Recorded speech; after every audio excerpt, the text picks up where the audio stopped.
এখন আপনি আপনার বিবেককে প্রশ্ন করলেন যে আল্লাহ তাআলা আপনাকে কুরবানি দেওয়ার মতো তৌফিক দিছে, 1 লক্ষ 1.5 লক্ষ টাকা খরচ করে আপনি কুরবানি দিচ্ছেন। ওই কুরবানির প্রাণীর গোশত আপনি ইচ্ছা করলে বাসায় রেখে দিতে পারেন, ফ্রিজজাত করে সারা বছর খাইতে পারেন, নিষেধ করা হয় নাই। কিন্তু আমরা সাময়িকের জন্য একটু নিজের বিবেককে প্রশ্ন করি, আল্লাহ তাআলা আমাকে যদি 1 লক্ষ 1.5 লক্ষ টাকা দিয়া কুরবানি দেওয়ার মতো তৌফিক দিতে পারে, আল্লাহ কি আমাকে ঈদের পরের দিন 10 কেজি 20 কেজি গরুর গোশত কেনার ক্ষমতা দেয় নাই? নাই। পরের দিন হাফ কেজি গরুর গোশত কেনার সামর্থ্য নাই। এখন তাহলে আপনি চিন্তা করেন, আল্লাহ তাআলা আমাকে আপনাকে যে কুরবানি দেওয়ার মতো একটা সুযোগ দিল, তৌফিক দিল, পাওয়ার পরে কুরবানি দিয়া আমার গরুর গোশতটা পিছনের রানটা তো বড় থাকে, ওটা কাইটা শ্বশুর বাড়ি পাঠাইবেন না গরিব মিসকিনদের দিবেন? এখন আপনারা নিজেরাই বিবেচনা করেন, ঠিক কিনা? আমাদের ভিতরে কিন্তু ভাই এটা নাই। কুরবানি যখন গরু কিনি তখন সকলের ভিতরে একটা ই থাকে, কি ভালো একটা প্রাণী কিনতে হবে, সবাই যাতে করে দেখতে পারে। সবাই এটা আপনারা মানেন আর না মানেন, বাবা আপনার বিবেককে আপনি প্রশ্ন করেন, ঠিক কিনা?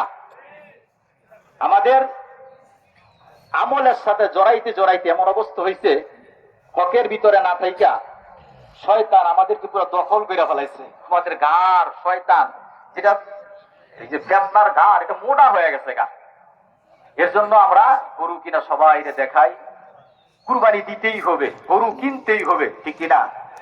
আপনার বিবেক আপনি এই বছরের জন্য প্রশ্ন করেন না, সব বছর কুরবানি দেই, এই বছর 20টা ছাগল কিনা 2টা আমার নামে আর 18টা এলাকার মধ্যে ছড়াই দিব। আর বিবেক মানবে? বিবেক মানবে? মানবে না। কেন? আমরা এত সহজে নত হইতে রাজি না, ঠিক কিনা? তা আমাদের মূল উদ্দেশ্য কিন্তু তাকওয়া, আল্লাহ তাআলাকে খুশি করানো।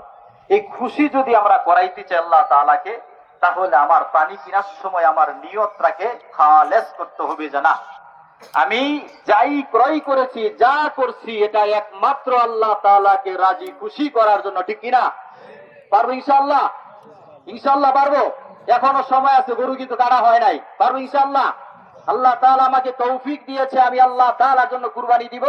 আর কুরবানি দেওয়ার পর সর্বোচ্চ চেষ্টা করব আমার গরিব মিসকিনকে বেশি বেশি করে দেওয়ার জন্য, ইনশাআল্লাহ। পারবো ইনশাআল্লাহ? আল্লাহ তাআলা আমাদের সবাইকে যে বিষয়গুলো আসলে আলোচনা করলাম, এগুলো আমরা সবাই জানি, বুঝি। এরপরও প্রত্যেকটা সিজন আসলে আমরা আলোচনা করি, যাতে করে আমাদের ভিতরে এই বিষয়গুলা মজবুত ভাবে ঢুকতে পারে। এর জন্য আমাদের আসলে আলোচনা, এই আলোচনা যতই শুনি ততই ভালো লাগবে, মজা লাগবে। কোরআন হাদিসের আলোচনা, এটা ভুলা যায় না। এটা শুনলে বারবার করলে এটা ধার হতে থাকবে, এটার একটা তেজ থাকবে। যেমন ছুরি দাঁড়াইতে দাঁড়াইতে একটা তেজ থাকে, ঠিক তেমনি ভাবে কোরআন হাদিসের আলোচনা করলে, শুনলে, বারবার দেখলে এগুলা নিজেদের ভিতরে আগ্রহ পয়দা হবে, স্পৃহা বাড়বে।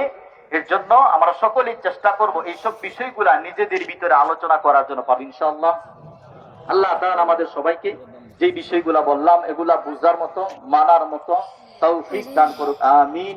ওয়া আখিরু দাওয়ানা আলহামদুলিল্লাহি রাব্বিল আলামিন।